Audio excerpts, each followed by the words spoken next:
What's up, YouTube? It's the Action Figure Grader coming back to you with another video. Something that we don't talk about very much are autographs, autographed items.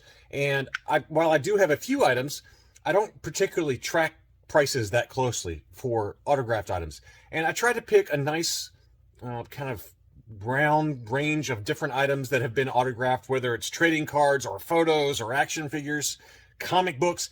I pulled up a lot of recent listings that have sold, and I just thought it'd be kind of fun to kind of take a look at them and talk more about the autograph market, because unfortunately, you know, the movie is 40, you know, the Star Wars, the original trilogy is 40 plus years old now.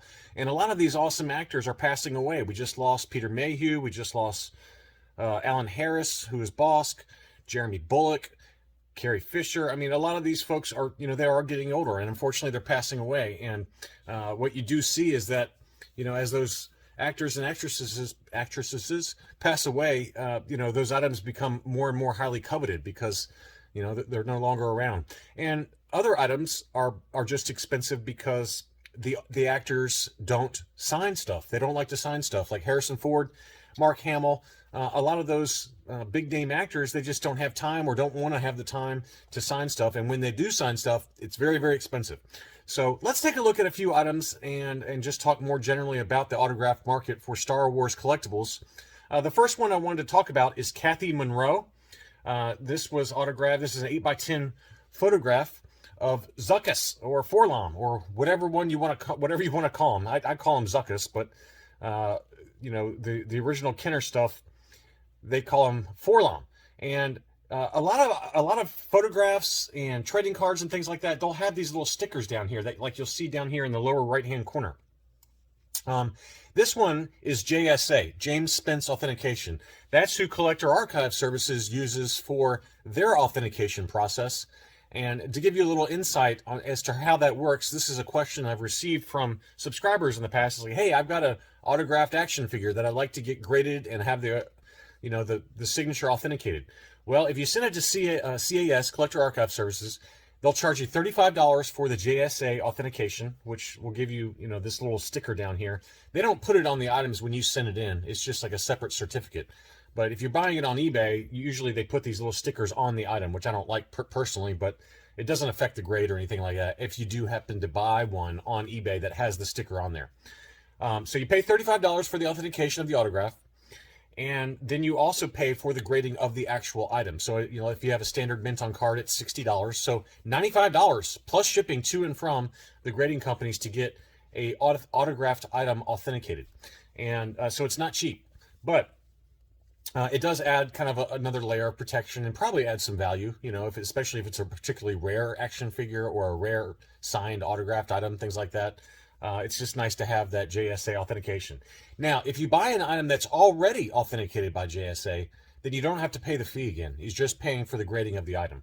So in this case, this is an 8x10 photograph that did have the JSA sticker on there. That one sold for $70 with free shipping. And you can see Kathy Monroe, the actress who played Zuckuss. Next, we've got a CGC graded comic book that was signed by Billy D. Williams. Now, the authentication process for comics is a little bit different. CGC will give it the yellow label where it has the CGC signature series. It'll only get the yellow label if the comic book is signed by by the actor in front of a CGC representative. So it's very difficult. If you have a comic that, say, let's signed by either the cover artist or an actor like Billy D. Williams, like this one is, if it's not done in front of a CGC representative, then you cannot get the yellow label. It would get the qualified label, which I believe is a red label or a green label. I cannot remember. It might be green. And it'll just say, language, or, it'll say markings on the front, and it'll still grade it, the actual condition of the comic book, but it will not be a yellow signature series. So it's basically an unverified signature. So in this case, Billy D. Williams signed this Lando #1 variant edition in front of a CGC representative. It was then graded, and it graded a 9.8. So this is a really nice item, and I'd love to have that one. That's really cool. This one was for sale for $400 Canadian plus another $25 Canadian. and it was best offer accepted. I cannot look up that item just because I don't know how to use some of the alternative methods, and quite honestly, I'm too lazy. But I really like this cover. It's like Bespin Lando with the cloud cars in the background on Bespin City. It's a really awesome item. That would have been really tempting. But anyway, so the yellow label CGC, it's very coveted because you have to have it signed in front of a CGC representative. Now, there are other comic book grading companies that will grade a signed item, and it'll be a kind of a qualifier type thing. CBCS does those. They recently got into a lot of trouble because somebody showed on YouTube that they faked an autograph, and then it passed CBCS authentication. It was kind of a big mess, and so CGC is very strict about it because they are trying to avoid that kind of situation where it devalues.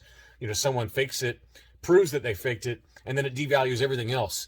So that's kind of what it did with CBCS in my mind, is that you can't really trust any authentication from CBCS after somebody proved that they were able to fake it. So at least with the yellow signature series from CGC, you know that it's verified because a CGC representative was there during the signing. So take that for what you will, but I just thought it was interesting. Here's another item. This was a Funko Pop. Again, I'm not into Funko Pops, but I just thought I'd show kind of a wide range of items.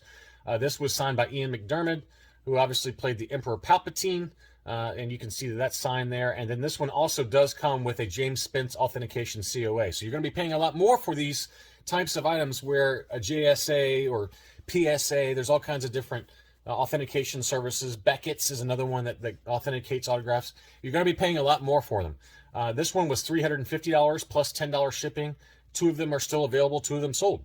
So you can see that there is a collectibles market for these signed Funko Pops, and this one again was signed by the Emperor Ian McDiarmid.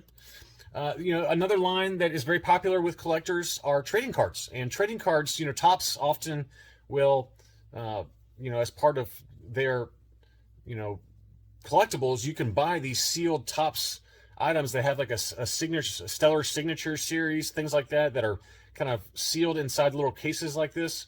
In this case, we got a Adam Driver signed Kylo Ren / Ben Solo, and these are pretty valuable. They're pretty high demand, and when they come in these sealed cases, these sealed like plastic cases where the factory sticker is applied around it, it's legitimate.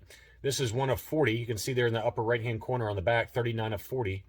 And, it's got kind of a way to verify that this was sealed by Topps, the card manufacturer, in like these little cases. So this one sold for $350 plus free shipping. So, again, there's a subset of the market that really loves these and collects these, and PSA is a company that grades the actual cards themselves, and PSA 10s are always highly valuable.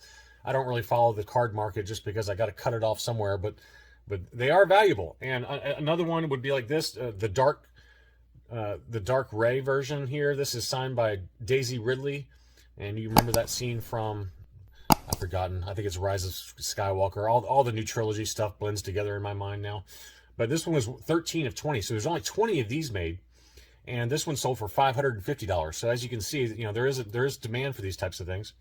Here's another one. This was a Topps Star Wars Authentics Pedro Pascal 8x10 photograph signed by Pedro Pascal, and you can see down there SW. There's like a little hologram there. Star Wars Authentics. That's another service that's only for Star Wars related memorabilia. So if it's got that little sticker down there that you see in the lower left-hand corner, it's like a hologram silver sticker with a little number there, SW, so forth and so on, then it's authentic. So, Collector Archive Services offers a lot of really cool customs. I see a lot of people will send something like this in, and then they'll send in like a Black Series Mandalorian and have them cased together. That's kind of a cool option. I've seen a number of items like that, and so that's something you could do with these types of items, or just collect it as is, whatever. But this one sold for $280. It's an 8x10 photograph signed by Pedro Pascal. So again, when they're authenticated like this, the real, and you're going to be paying a lot more for it. Here's a Moff Gideon authentic autograph signed by, I can't remember his name, Esposito. I think it's like Giancarlo Esposito. Yeah, Giancarlo Esposito. That's how you pronounce his name, I think. I apologize if I'm mangling his name there, but anyway, this is another kind of, you know, authentic autograph card signed by the actor that played Moff Gideon. So you know that's probably or definitely real. Now something like this, you would have to probably, you know, if you want to get it authenticated again, you probably would have to get that one authenticated. Like if you wanted it to say signed by so and so inside like a grading case or something like that. But you'd have to ask a